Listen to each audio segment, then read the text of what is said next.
narito na naman tayo para sa isang napaka-sweet, nakakapanabik at sobrang trending na love story nila Kalingap Jomar at Carla.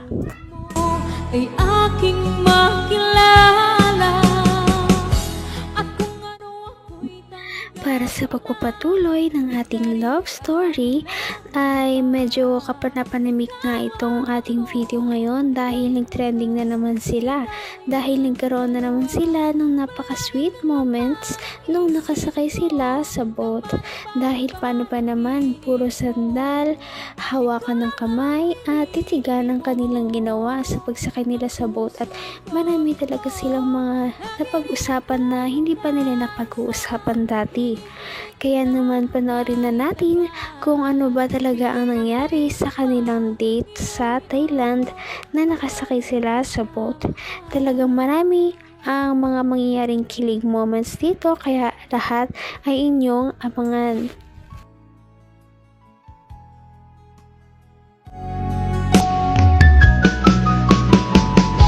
ang nice ko.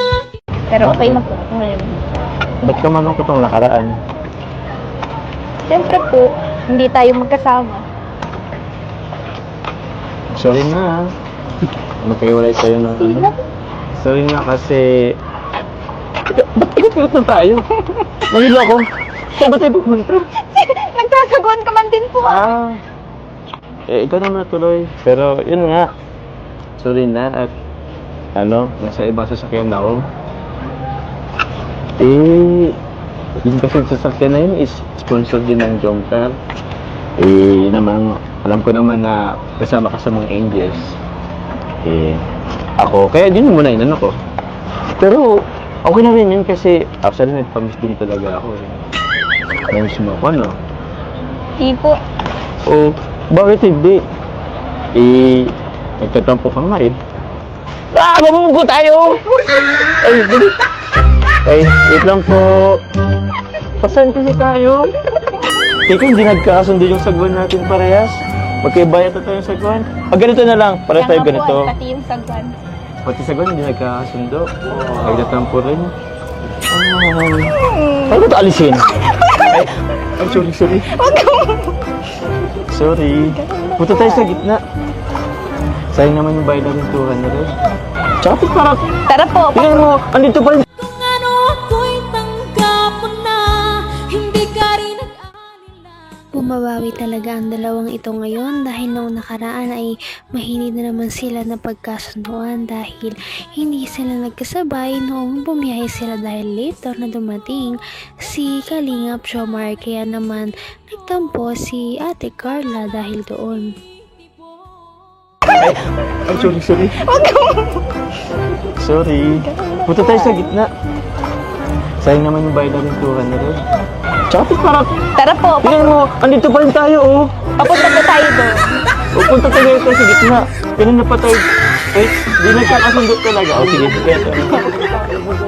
Ha? Ay! Ay, mapapagalit tayo!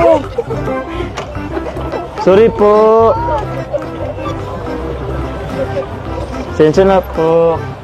Ano bang gawin mo mamayang gabi? Matutulog po. Tiyan. Tutulog lang? Grabe, sarap ng buhay mo. Hindi po. Alam mo, Gong? Habang tumatagal, paganda ka ng paganda. Nakakainis ka na, ha? Hindi po. Ha? Parang hulog na ako sa'yo. Siguro, Carla, kailangan ko ng magpapogi para naman pumantay na ako sa level ng ganda mo. Patagal, paganda ng paganda.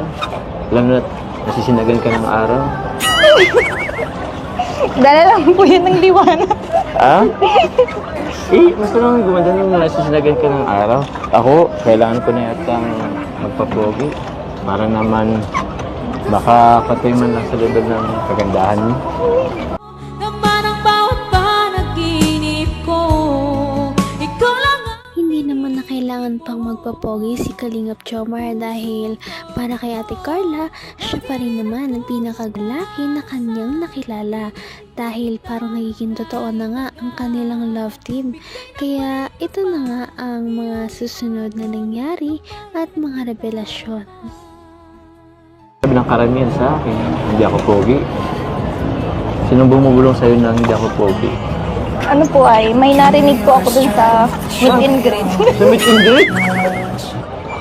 Joke lang po. Nadisappoint Joke ba lang sila po. nung nakita nila ako personal? Sino ba yun? Kaya pala nabawasan yung subscribers ko ah. Ano ba, pagtingin ko ng after meet and greet, akala ko madadagdagan. Yun, bumawas.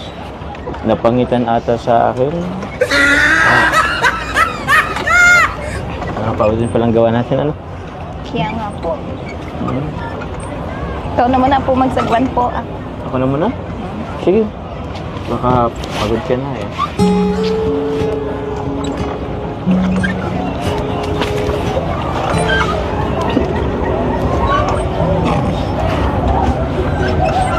Hindi, kaya... Paano ako makasagwan yan? Komportable ka ba dyan? Sige po, itigil mo na muna po yung pagsagwan po. Itigil ko na pagsagwan? Sige. Diyan ka nag-i-enjoy.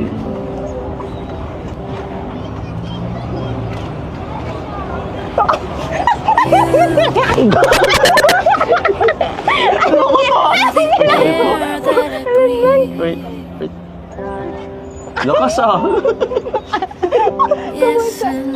Ba't po inamin mo yung ulo ko? Hanggang wakas ay tayo ng dalawa.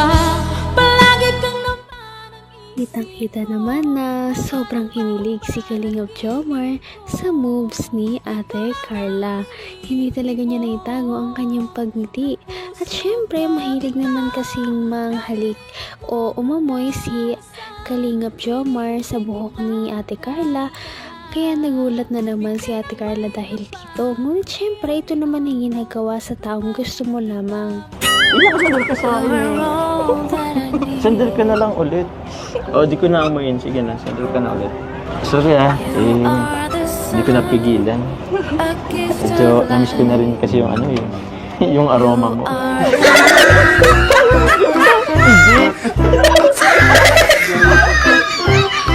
Joke lang. Siyempre, alam ko naman yung amoy mo. Mabango pa rin.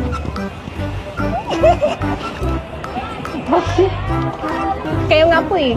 Bakit? May usok po. Nagkamit kasi tayo kanina. Teka lang, Carla. Papansin ko lang. Ba't nandito pa tayo? Hindi mo lang tayo gumit mo. Kanina pa tayo magkausap. Gilid pa rin tayo. Ikaw. Ano po ba ito? Ha? Okay lang po yan. Importante po. Magkasama tayo. Hindi naman talaga. Alam mo pa, hindi ka marunong magsagwan. Ganito kasi yun. Yung kamay mo dyan mo. Ganito kasi magsagwan. Ang tamang pagsagwan. Yan. Para umandar tayo.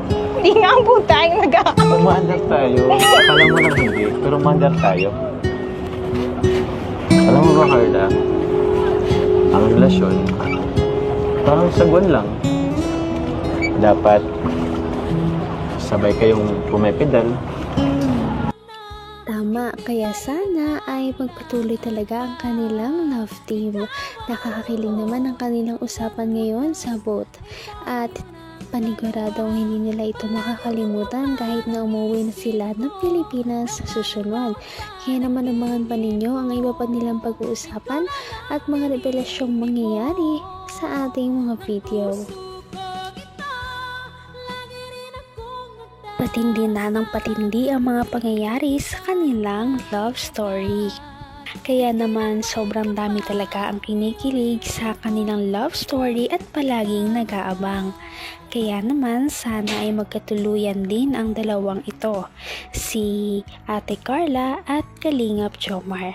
Sana din ay patuloy natin silang subaybayan at suportahan para magpatuloy pa ang kanilang love team. Paniguradong hindi lamang ito ang ating aabangan dahil marami pang mga susunod na kilig moments na mangyayari sa kanilang dalawa. Yun lamang at maraming salamat sa pananood. Bye!